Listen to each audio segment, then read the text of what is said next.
Hello යාළුවනේ, ඉතින් ඔයාලට කොහොමද?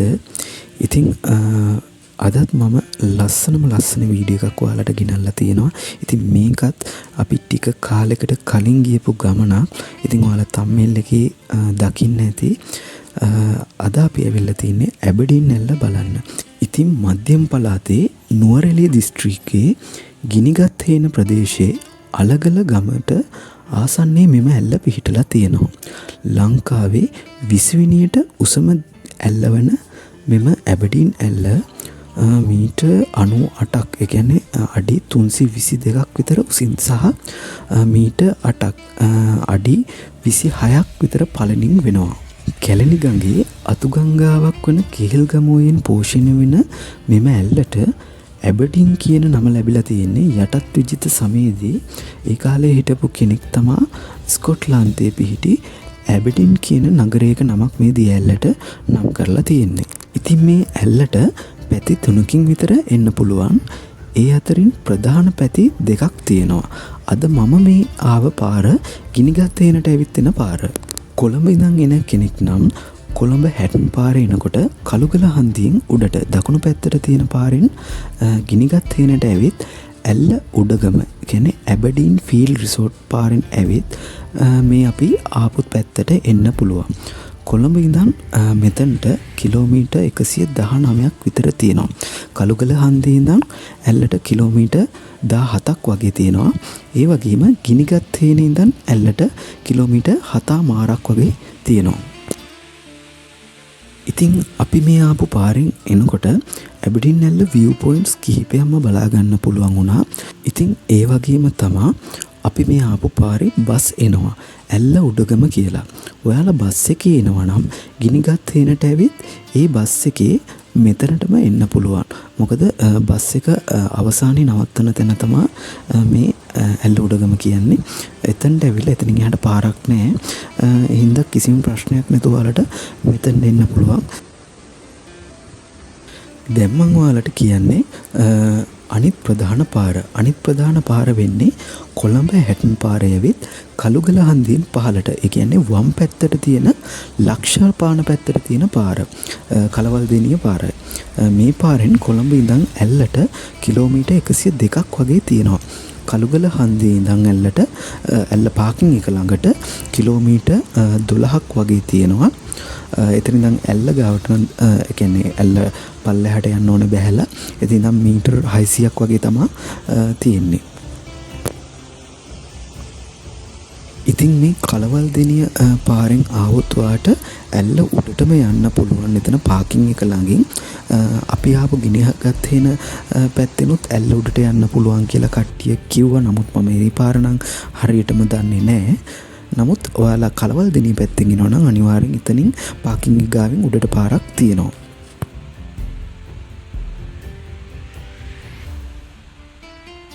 ඉතින් මේ ඇබඩීන් ඇල්ල කොටස් 4කට විතර කැඩිලා තමා මෙහෙම පහළට කඩා වැටෙන්නේ.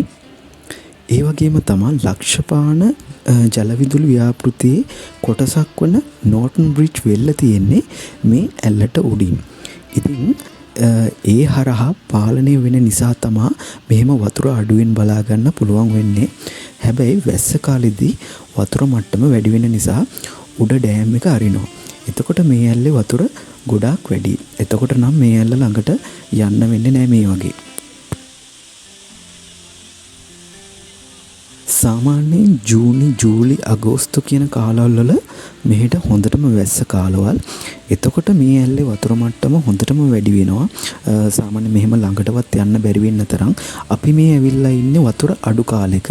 ඉතින් මේ වගේ කාලෙක ඔයාලා ආවොත් බෝට්ටු පදින විනෝද ක්‍රීඩා වගේම මේ වගේ ඇල්ල ළඟටම ගිහිල්ලා බලන්න හැකියාවක් තියෙනවා. නමුත් වැස්ස කාලෙදී නම් මේ ඇල්ල ගාවට කිට්ටු වෙන්න තියා සමහර දවස්වලට මේ තියෙන view points ගාවටවත් අපිට කිට්ටු වෙන්න බැරි තරම් වතුර සැරයි.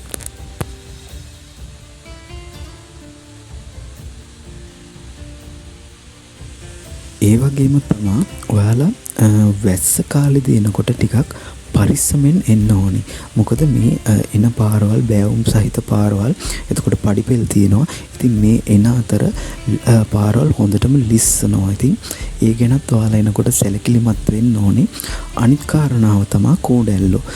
සාමාන්‍යයෙන් වැස්ස කාලවල වලදී මෙහි කූඩැල්ලෝ ඉන්නවා. දැන් අපි ආපු කාලවල ගොඩාක් වැස්ස නැහැ. නමුත් සාමාන්‍ය වැස්ස ඉතින් අපි එනකොටත් අපිටත් කූඩැල්ලෝ හම්බුණා. ඉතින් ඒ එනකොට ඔයාලා ඒකටත් හරියන මොනවා හරි ඩිටෝල් වගේ දෙයක් අරගෙන එන්නත් අමතක කරන්න එපා.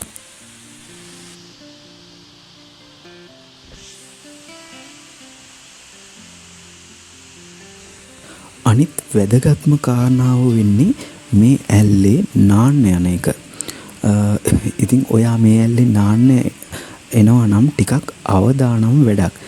මොකද ගමේ අයගෙන් දැනගත්ත විදියට 16 දෙනෙක් විතර මෙන්න මේ ඇල්ල බිලි අරගෙන තියෙනවා. ඉතින් සෙල්ලම් නෑ. මොකද අපි ට්‍රැවල් කරනවා වගේම අපේ ජීවිතය ගැනත් අනිවාර්යයෙන්ම අවධානයක් තියෙනවා. ඉතින් අපි විනෝද වෙනවා වගේම තමයි ඒ ගැනත් අවබෝධයෙන් කටයුතු කරන්න ඕනේ. ඉතින් ඔයාලා මෙතනට එනවා නම් නාන්න බලාගෙන එනවා නම් ගොඩක් පරිස්සමින් මොකද මේ ඇල්ල ළඟ පේන්න තියෙන වැල්ල කඩාගෙන ඇතුළට යනවා. ඒ වගේම මේ වැල්ල ගොඩක් එරෙනවා. ඉතින් ඒ නිසා ඔයා නාන්න එනවා නම් ටිකක් කල්පනාවෙන්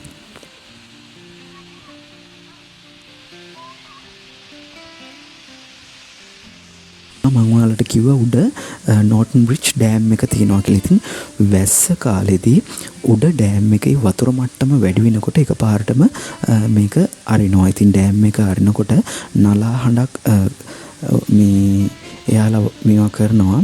නමුත් ඒක ගැන අවබෝධයෙන් ඉන්න ඕනේ. මොකද සමහරලාට අපි විනෝද වෙනකොට සමහරට ඒ ගැන අවධානයක් නැතුනොත් එහෙම හදිස්සිය හරි වතුර පාර වැඩි වුණොත් ඒකත් ලොකු අවධානමක් තියෙනවා.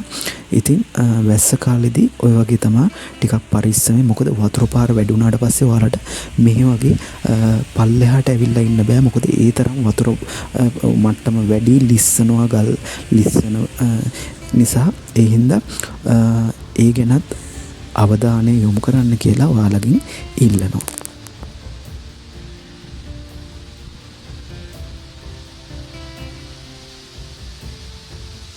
ඉතින් තවත් වැදගත් දෙයක් තියෙනවා. මට ඒකේ වීඩියෝස් නම් ගන්න බැරි වුණා. අපි මේ ආපු පැත්තේ තමා ඇබඩින් ෆීල්ඩ් රිසෝට් එක තියෙන. ඉතින් ඇල්ල ළඟටම වෙන්න තමා මේක තියෙන්නේ. එතන කොටේජස් 3ක් තියෙනවා. ඉතින් ඇල්ල දිහා බලාගෙන සුන්දර නිවාඩුවක් ඔයාලගේ ආදරණීයන් සමග ගත කරන්න එන්න කැමති නම් එතන නියම ප්ලේස් එකක්. ඉතින් ඇල්ල දිහා බලාගෙන නිදහසේ දවසක් ගත කරන්න එතන ඇත්තටම නියම තැනක්. ඉතින් ඔයාලා එනවනම් ඒක සර්ච් කරලා බුකින් එකක් දාගෙන එන්න පුළුවන්. ඉතින් මේ දේවල් තමයි මට විශේෂයෙන් මේ ඇල්ල ගැන කියන්න තියෙන. ඉතින් මේ සුන්දර ඇබඩින් ඇල්ල බලන්න ඔයාලගේ පවුල ඇත් එක්ක එන්න කියලා ආදරෙන් ආරාධනා කරනවා. ඉතින් මගේ අද වීඩියෝ එක හොඳයි නම් අනිවාර්යෙන් ලයික් එකක් කමෙන්ට් එකක් දාන්න, අනිත් අයට බලන්න ෂෙයා කරන්න. මතක ඇතුවා මගේ channel එක තාම subscribe කරලා නැත්නම් channel එකත් subscribe කරන්න කියලා. අද මම මේ වීඩියෝ එකකින් නතර වෙනවා. ඉතින් අදට මම ගිහින් එන්නම්.